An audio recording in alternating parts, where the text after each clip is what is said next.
Tesla's doing very well in China. As a matter of fact, the overall number of EVs made at Giga Shanghai has surpassed over 1 million electric cars.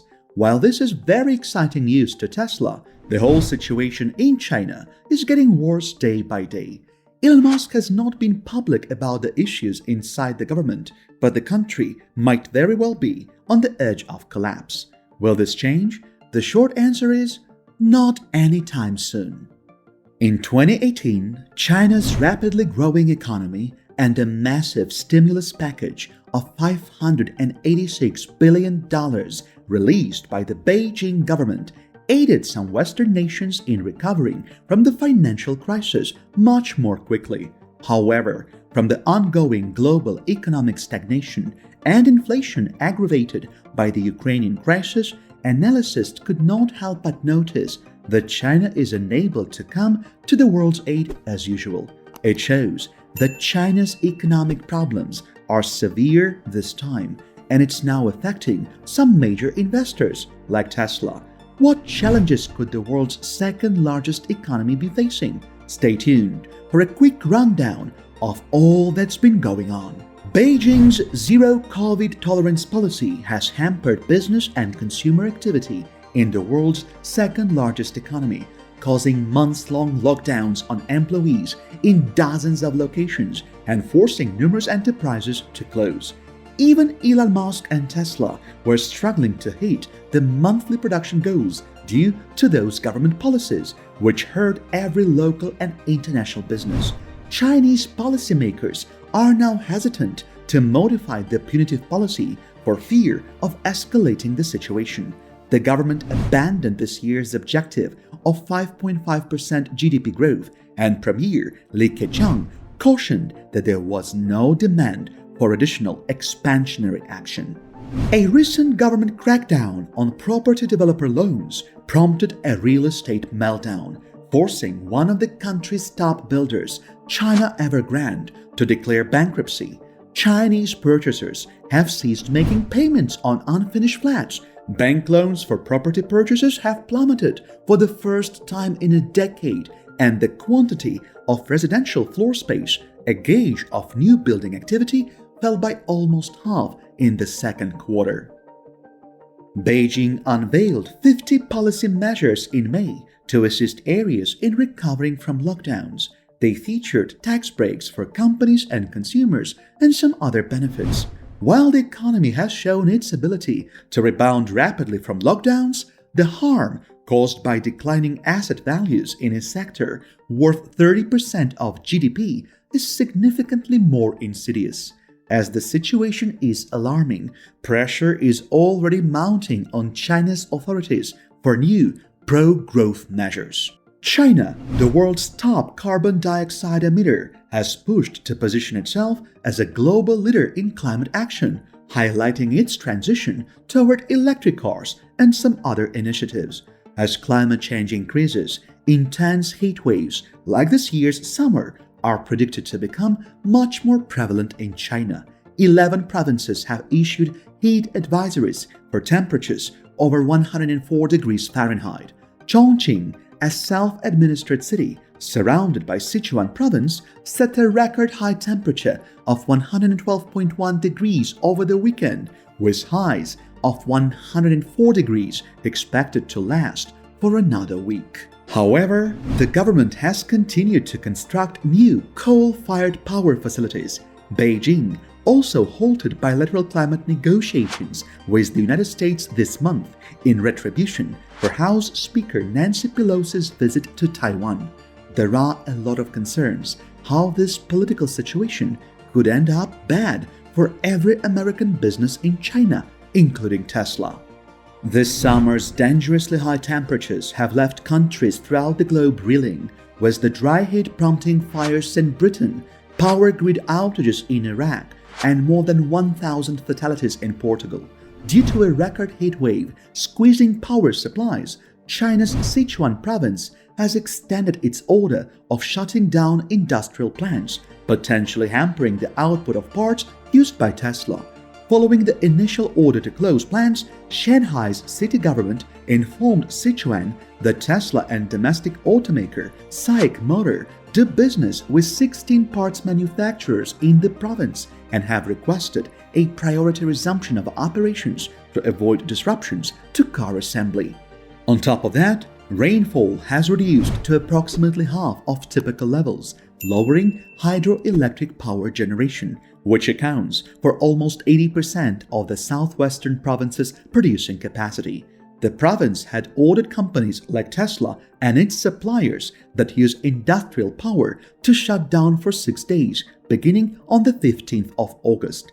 According to local media, companies have been urged to prolong the stoppage. The regulation affects 16,000 businesses in 19 of the province's 21 cities, including a Toyota motor plant and Foxconn, and even a major Apple supplier.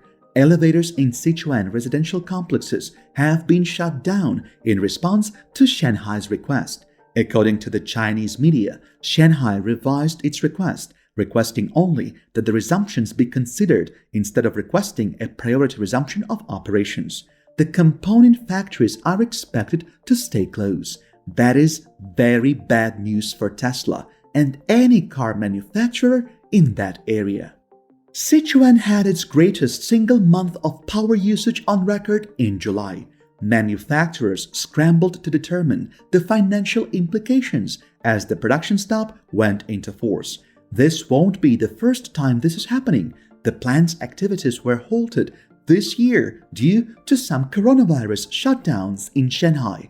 If obtaining parts from Sichuan becomes so challenging that it does disrupt the operation of the Shanghai plant, the EV maker may reconsider its global marketing strategy. Some Tesla charging stations in Sichuan and the nearby city of Chongqing are not operational either, and users are expressing their dissatisfaction.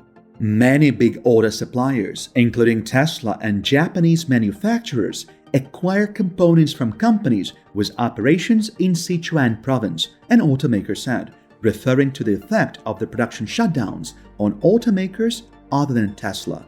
Some component manufacturers have restarted limited operations by installing in-house power generating equipment, and the demand for such generation equipment has skyrocketed.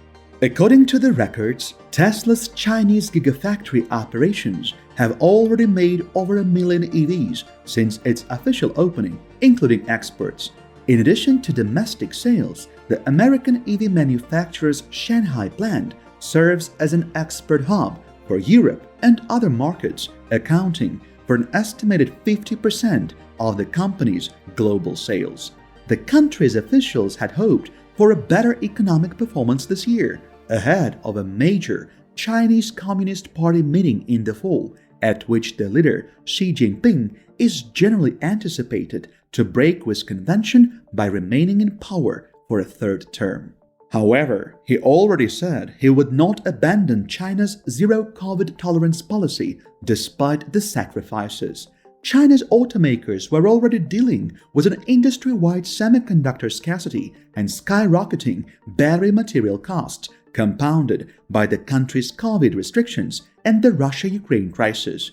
The deterioration of the auto parts supply chain may compel them to reduce the future manufacturing in the nation, which is a significant growing market for electric cars.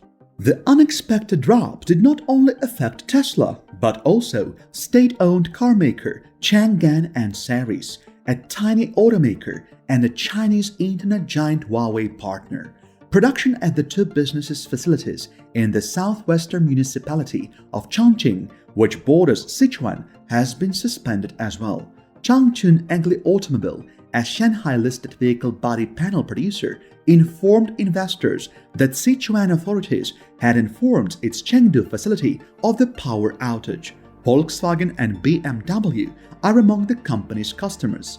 Cato, a Tesla supplier, has a manufacturing plant in Yibin, Sichuan, where it presently produces 30 gigawatt-hours of batteries per year.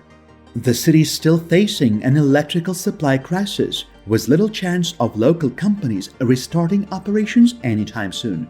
manufacturers in many areas of the adjoining Chongqing municipality, where BYD has a battery facility with an annual production of 35 gigawatt-hours, are also forced to delay assembly lines or cease production due to lengthy power outages.